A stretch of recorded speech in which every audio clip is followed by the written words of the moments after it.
Good morning dear students, स्वागत है आप सभी का माँ अकेडमी लखनऊ यूट्यूब चैनल में। मैं विवेक मिश्रा आज आप सभी लोगों को बौद्ध धर्म के टॉपिक में अध्ययन का कार्य शुरू करेंगे।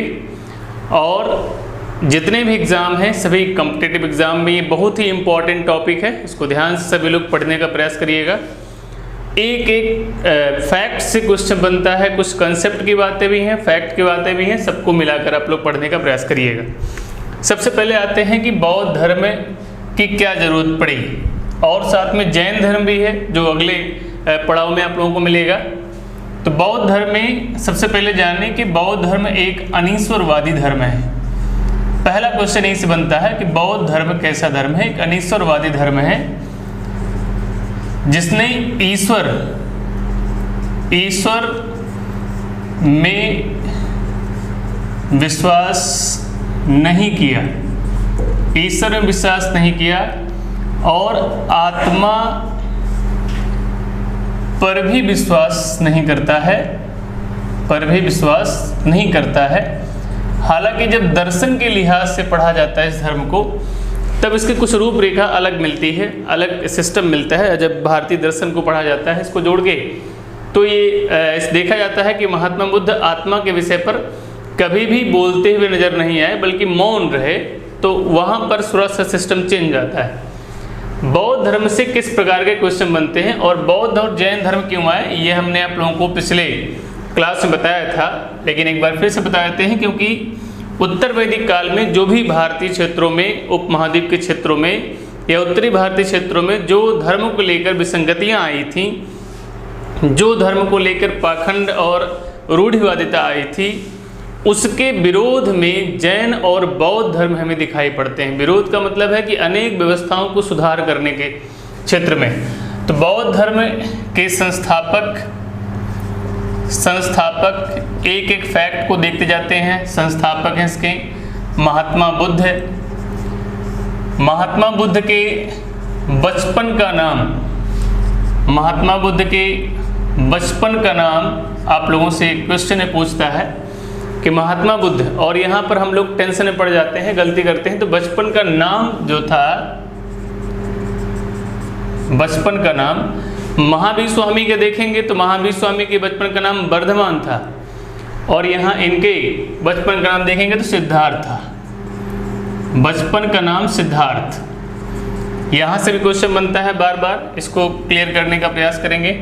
फिर देखेंगे जन्म कब हुआ, तो ओल्ड एनसीईआरटी के बेस पर अगर देखेंगे तो 563 ईसा पूर्व यानी कि बीसी में इनका जन्म हुआ, और जिसे कहते हैं हम लोग महापरिनिर्वाण, यानी कि मृत्यु कहें समझने के लिए और फिर कहें महापरिनिर्वाण, ये सब टर्म है, टर्मिनोलॉजी है।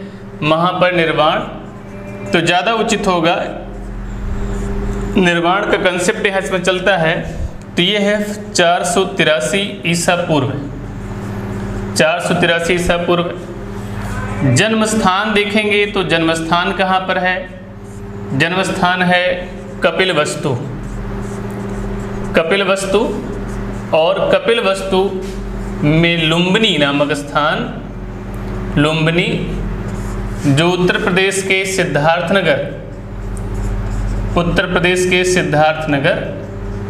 सिद्धार्थनगर जो लोग नहीं जानते जान ले कि नियर नेपाल बॉर्डर, यानी कि नेपाल के आसपास और उत्तर प्रदेश का एक जिला है सिद्धार्थनगर, ये जन्मस्थान है।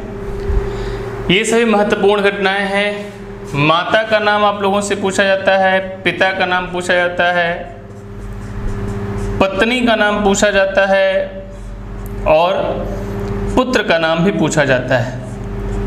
तो माता का नाम महामाया देवी, पिता का नाम शुद्धोधन, पत्नी का नाम यशोधरा, और पुत्र का नाम राहुल। ये कुछ बेसिक जानकारियाँ थी जिनको आप लोग चाहें तो नोट कर लें। यहाँ से हर क्षेत्र से क्वेश्चन आप लोगों के बनते रहते हैं। आगे आते हैं, इसके बाद की चीज़ों में हम चर्चा करते हैं उम्मीद करते हैं कि आप लोग कॉपी पेन लेके पढ़ रहे होंगे और इस सारे फैक्ट्स को नोट कर लेंगे। हर जगह से क्वेश्चन आप लोगों के बनते हैं, जितने भी एग्ज़ाम कॉम्पिटिटिव होंगे। पीआरटी वाले भी ध्यान रखेंगे, जो हमारे माँ अकेडमी में पीआरटी के स्टूडेंट होंगे या जो लोग जुड़े हुए हैं, साथ में पीसीएस के एग्ज़ाम आए हुए हैं, बीओ के एग्ज़ाम आए हुए हैं, आरओ के एग्ज़ाम आए हुए हैं। जैन धर्म और बौद्ध धर्म दोनों ही बहुत ही महत्वपूर्ण टॉपिक हैं, ध्यान से इनको पढ़िएगा। सारे क्वेश्चन करवाने का प्रयास करेंगे। उसके बाद प्रश्नों की सीरीज भी शुरू की जाएगी, बहुत जल्दी आप लोगों के प्रश्नों की श्रृंखला मिलेगी। जितना आप पढ़े रहेंगे उससे आपको लाभ मिलेगा। फिर आते हैं कि माता इनकी महामाया देवी रहीं, लेकिन इनका पालन पोषण मुख्य रूप से पालन पोषण जो देखा जाता है वह इनकी मौसी के द्वारा किया गया, और मौसी इनकी है महाप्रजापति गौतमी। महाप्रजापति गौतमी, प्रजापति गौतमी, गौतमी का नाम आता है। यहीं से इन्होंने गौतम कहे गए, गौतमी के ज़्यादा प्रभाव में रहे, सभी लोग जानते रहेंगे। इनका पालन पोषण गौतमी विमाता भी कहा जाता है। इसके अतिरिक्त पूछा जाता है इनके गौतम का संबंध गौतम गोत्र से भी लगाया जाता है, जो गोत्र की एक परंपरा रही है।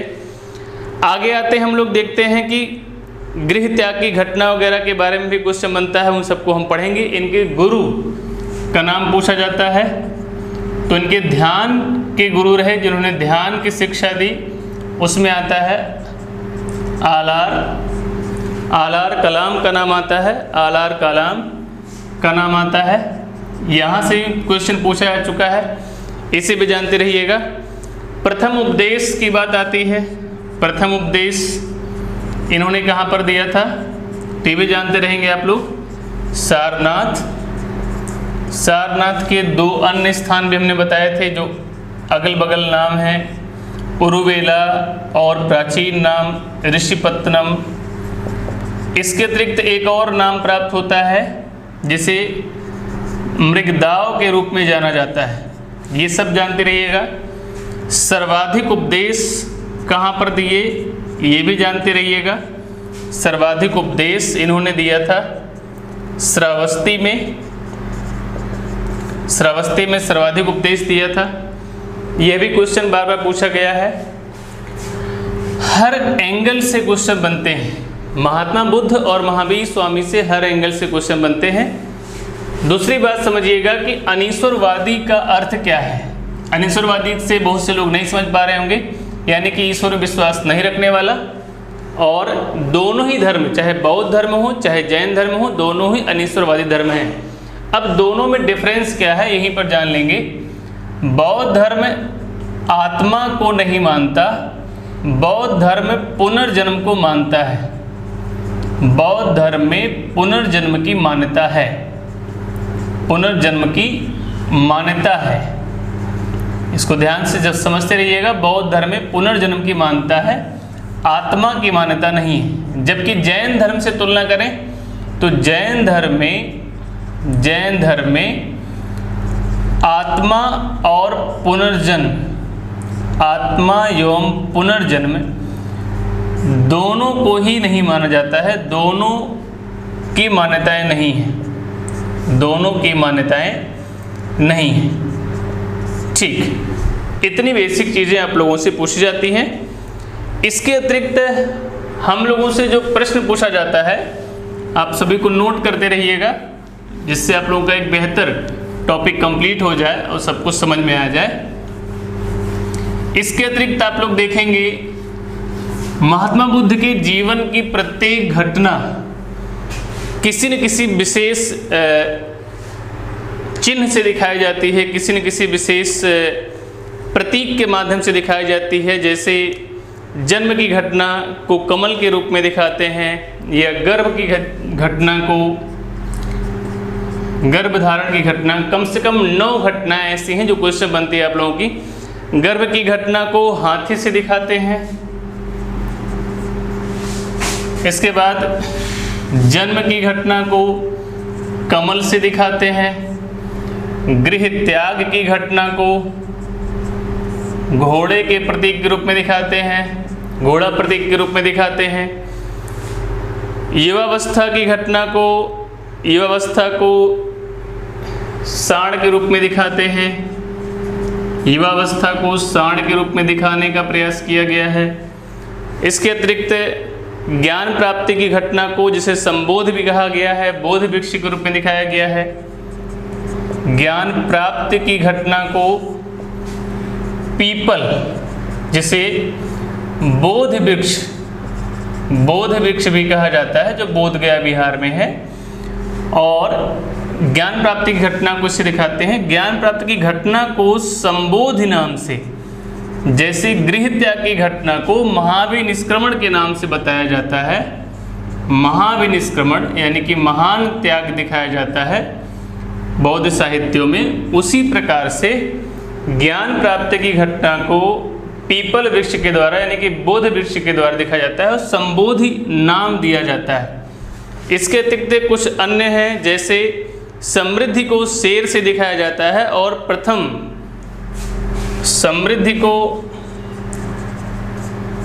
समृद्धि यानी कि आगे बढ़ने को शेर के रूप में दिखाया जाता है, लायन के रूप में दिखाया जाता है। और प्रथम प्रवचन यानी कि प्रथम उपदेश को चक्र के द्वारा, प्रथम उपदेश को चक्र के प्रतीक के द्वारा दिखाया जाता है, चक्र के प्रतीक के द्वारा दिखाया जाता है।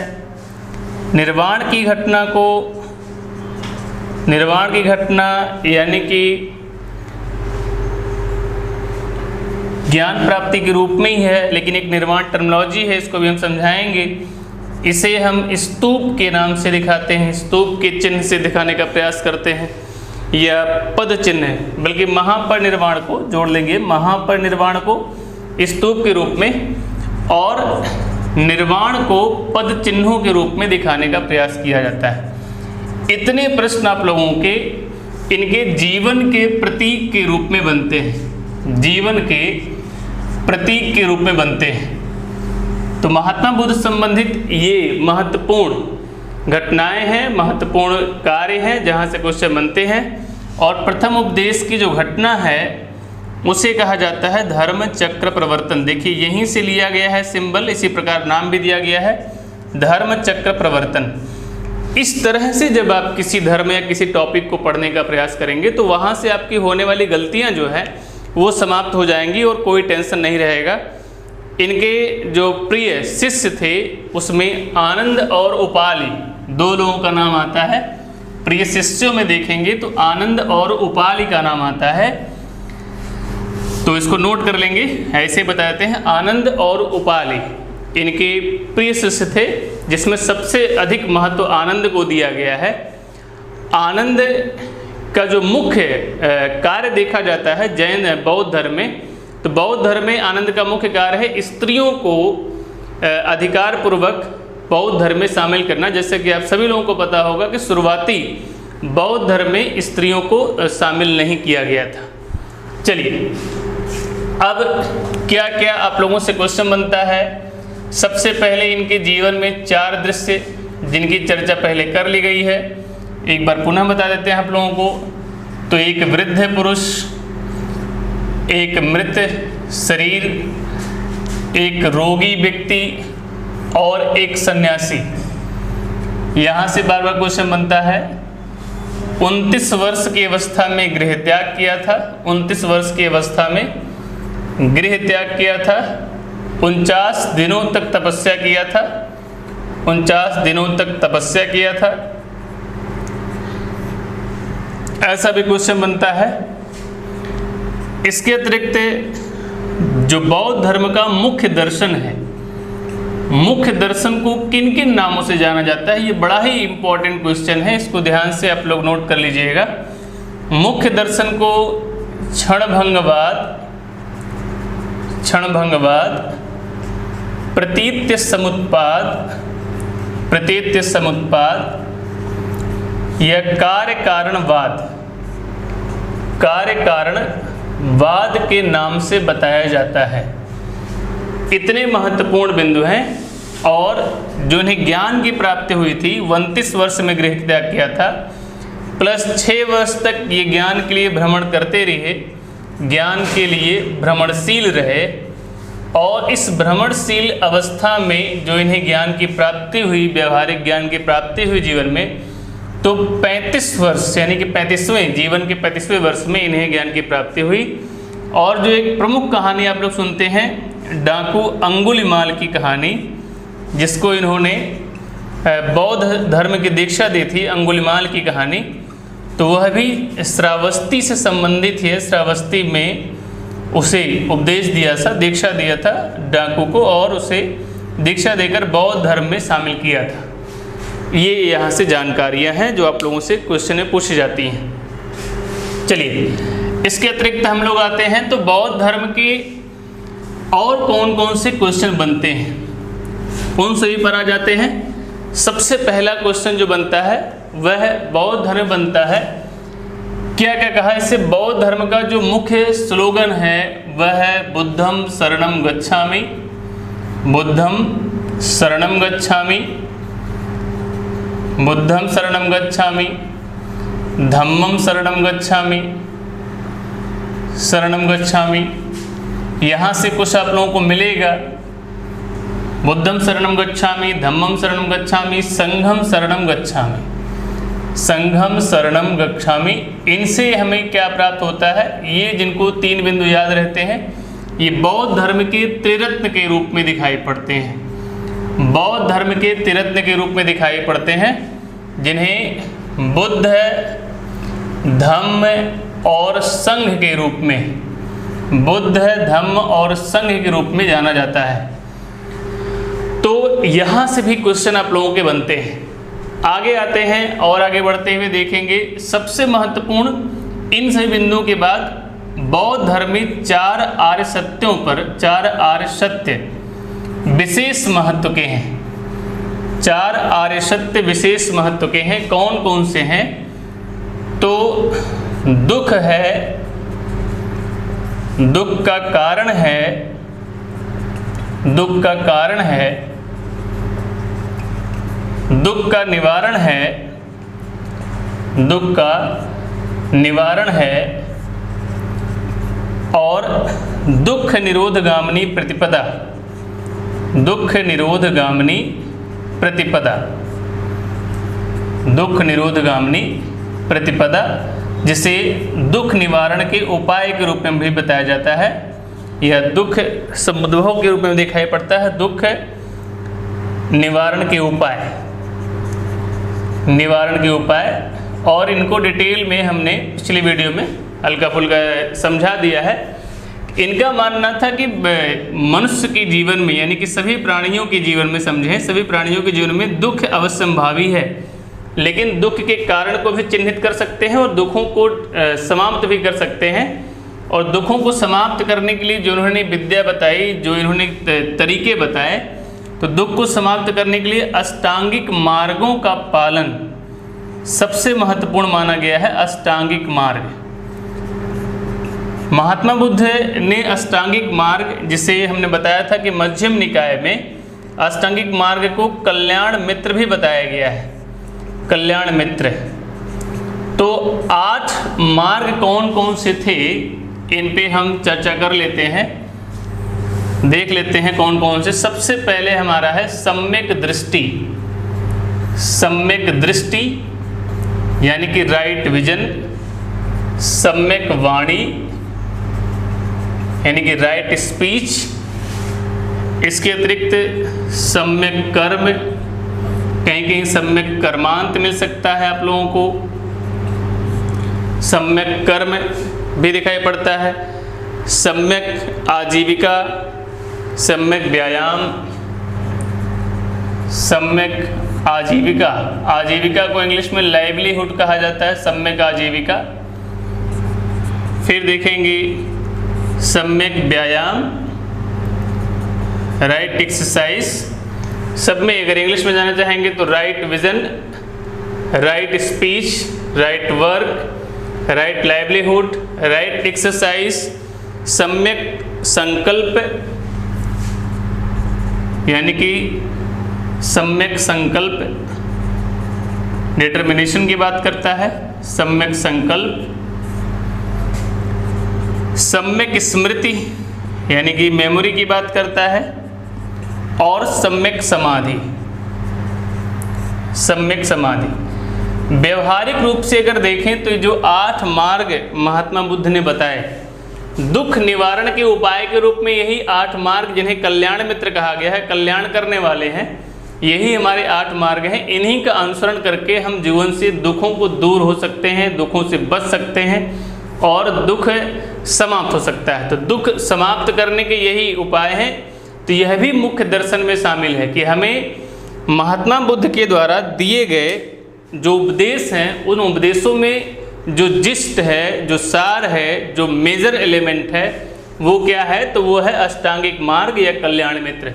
तो इतनी बातें अगर आपको समझ में आती रहेंगी तो किसी प्रकार की समस्या नहीं होगी और सभी प्रकार के आपके प्रश्न बनेंगे। अब अगला जो क्वेश्चन बनता है वो 2 मुख्य बिंदुओं से बनता है।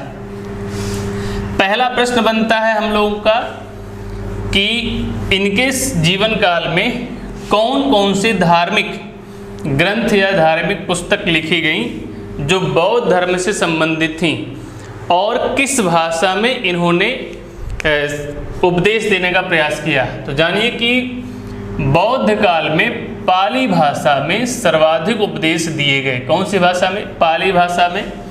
पाली भाषा जो एक संस्कृत का ही बिगड़ा हुआ रूप है, इसी भाषा, क्योंकि ये जन सामान्य की भाषा थी, इसलिए पाली भाषा में, जिसमें सबसे प्रमुख अगर देखा जाएगा तो त्रिपिटक ग्रंथ आते हैं। कौन आते हैं? त्रिपिटक ग्रंथ। सबसे महत्वपूर्ण त्रिपिटक ग्रंथ आते हैं। त्रिपिटक ग्रंथों में 3 हैं, सुत्त पिटक, सुत्त पिटक, विनय पिटक, विनय पिटक और सुत्त पिटक, विनय पिटक और अभिधम्म पिटक। अभिधम्म पिटक, ये 3 प्रमुख ग्रंथ आते हैं। इसके अतिरिक्त कौन कौन से बौद्ध धर्म के ग्रंथ थे? तो सबसे पहला आता है अंगुत्तर निकाय। अंगुत्तर निकाय, जिसमें आप जानते हैं कि 16 महाजनपदों का सर्वप्रथम वर्णन अंगुत्तर निकाय में प्राप्त होता है। फिर कौन आता है? मध्यम निकाय। मध्यम निकाय आता है। फिर कौन आता है? दीपवंश। कौन आता है? दीपवंश। फिर कौन आता है? महावंश। दीपवंश, महावंश, तो 3 ये हो गए और 4 ये हो गए, 7 जो मुख्य रूप से हैं। एक सबसे फेमस क्वेश्चन बनता है मिलिंद पन्हो। मिलिंद पन्हो, यह भी पाली भाषा में लिखी गई एक पुस्तक है, जिसमें, और इससे क्वेश्चन बार बार बनता है, ध्यान से पढ़ लीजिएगा। नागसेन एक बौद्ध भिक्षु हैं। नागसेन और यवन राजा मेनांडर के वार्तालाप या संवाद का पूरा वर्णन दिया गया है मिलिंद पन्हो में। ऐसा क्वेश्चन पूछा जा चुका है। और एक और प्रमुख ग्रंथ है जिसे हम लोग जानते हैं जातक कथाएं। जातक कथाएं, जातक कथाओं में क्या बताया गया है? जातक कथाओं में महात्मा बुद्ध के काल के समस्त पूर्व जन्म की घटनाएं, महात्मा बुद्ध के जीवन के पूर्व जन्म की घटनाएं वर्णित की गई हैं कि पूर्व जन्म में किस प्रकार से इनका सिस्टम, कौन कौन से अवतार के रूप में रहे हैं, ये आप सभी लोग जानते रहेंगे। तो इतने बौद्ध साहित्य हैं जहाँ से हम लोगों के मुख्य रूप से क्वेश्चन बनते हैं। तो बौद्ध साहित्यों को यहाँ से नोट डाउन करेंगे सभी लोग, और जितने भी बनने वाले क्वेश्चन हैं, जितने भी पेपर होने वाले हैं, फॉर ऑल कंपटीशन के लिए इम्पोर्टेंस है और सभी लोग इसकी तैयारी कर लेंगे, यहाँ से नोट डाउन कर लेंगे। थोड़ा सा और सभी के अलावा इसको हम थोड़ा सा तेज़ी से पढ़ा रहे हैं आप लोगों को, ज़्यादा थोड़ा सा, क्योंकि फैक्चुअल इन्फॉर्मेशन इसमें ज़्यादा है और जो कंसेप्चुअल इन्फॉर्मेशन है वो कम है। तो कंसेप्ट पे चर्चा करेंगे, लेकिन उसके पहले सारी जानकारी आप लोगों तक पहुंच जाए। तो बौद्ध धर्म की पुस्तकों के बारे में जाना। अब बौद्ध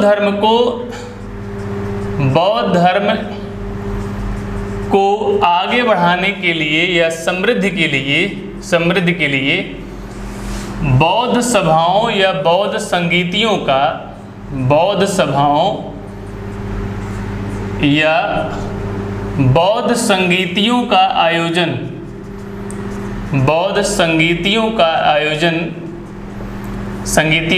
आयोजन किया गया था, जिसमें 4 आप लोग प्रमुख रूप से जानते हैं, लेकिन कुल मिला के 5 से 6 संगीतियों का वर्णन प्राप्त होता है। तो कौन कौन से हैं उनके बारे में हम चर्चा कर लेते हैं। यहाँ से निश्चित रूप से एक प्रश्न बार बार पूछा जाता है। जैसे अगर हम इसको डिवाइड करने का प्रयास करें, कैसे कैसे प्रश्न बनेंगे, और देखिए यहाँ से लगभग सभी कंपटीशन में क्वेश्चन बने हुए हैं, तो इसको ध्यान से पढ़ने का प्रयास करिएगा।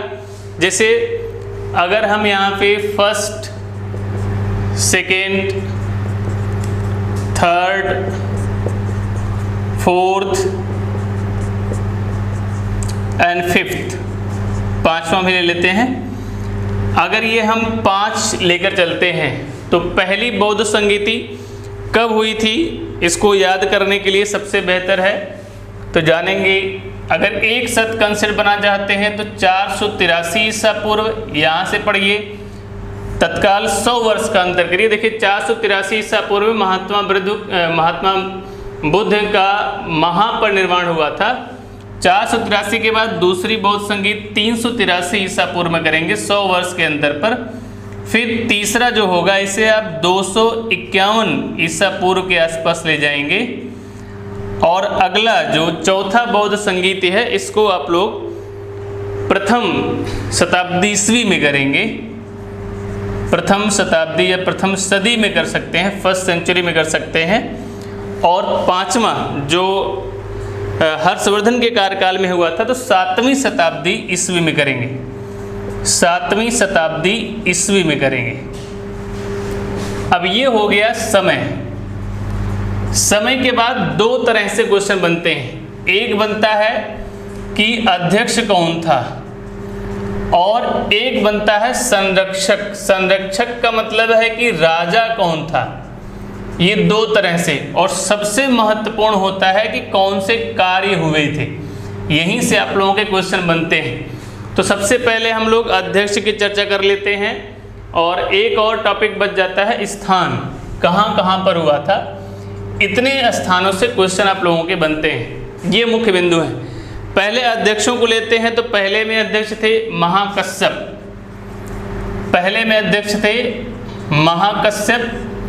दूसरे में थे सबाकामी, कहीं कहीं इनका नाम सबाकमीर मिलेगा, कहीं कहीं इनका नाम सबाकामी मिलेगा, इसे जानते रहिएगा। तीसरे में थे मोगलपुत्र तिस्स, ये देखिए एक पाली भाषा में लिखा गया नाम है मोगलपुत्र तिस्स। चौथे में थे वसुमित्र, अध्यक्ष थे, और अश्वघोष उपाध्यक्ष थे।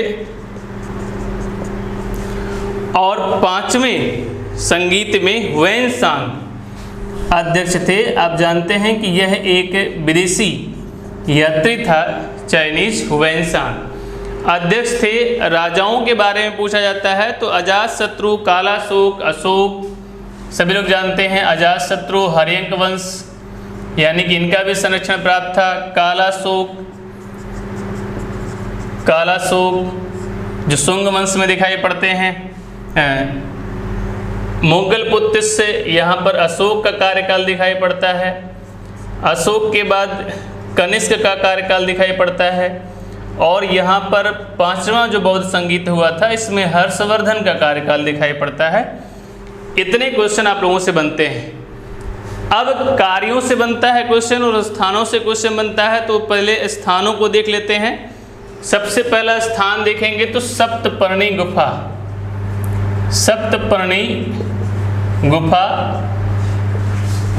पहला स्थान, जिसे हम लोग राजगृह के रूप में भी जानते हैं। दूसरा जो हम लोगों से बनता है क्वेश्चन वैशाली, दूसरा वैशाली। तीसरे में पाटलिपुत्र है। पाटलिपुत्र का उद्भव अशोक के काल में पाटलिपुत्र का महत्व बढ़ गया था। चौथे में कश्मीर का कुंडल वन, कुंडलवन और 5वें में कन्नौज। ये स्थान है जहाँ जहाँ पर बौद्ध संगीतियाँ हुई। अब हम लोग आते हैं कार्य को देखते हैं, कौन कौन से कार्य किए गए। तो सबसे पहले वाला जो था, इसमें बौद्ध ग्रंथों का संकलन किया गया। बौद्ध ग्रंथों का संकलन किया गया। संकलन किया गया मतलब उनको इकट्ठा किया गया। दूसरे वाले बौद्ध संगीत में प्रथम बंटवारा हुआ बौद्ध धर्म का, जिसमें 2 भागों में बंट गया, स्थाविर और महासांघिक के रूप में। स्थाविर और महासांघिक के रूप में बौद्ध धर्म बंट गया। तीसरे में पुनः अभिधम्म पिटक का संकलन किया गया। और चौथे बौद्ध संगीत में फिर से बौद्ध धर्म 2 भागों में बंटा, जिसमें हीनयान और महायान, हीनयान और महायान को देखते हैं। तो इस प्रकार से हम लोग पांचवें बौद्ध संगीत में कार्यों के बारे में विशेष कोई वर्णन नहीं प्राप्त होता है, इसे जानते रहेंगे। तो 5 बौद्ध संगीतियां हैं जिनके बारे में आप लोगों को जानकारी होनी चाहिए। इतने क्वेश्चन बनते हैं। तो फैक्ट और कंसेप्ट के लिहाज से लगभग टॉपिक को हमने आप लोगों को कवर करने का प्रयास किया है बौद्ध धर्म से। इसके अतिरिक्त और कहीं से क्वेश्चन करने की आवश्यकता पड़ेगी तो आप लोग बताइएगा और चीज़ों को क्लियर करने का प्रयास करिएगा। ठीक है, बने रहिए माँ अकेडमी यूट्यूब चैनल के साथ। धन्यवाद।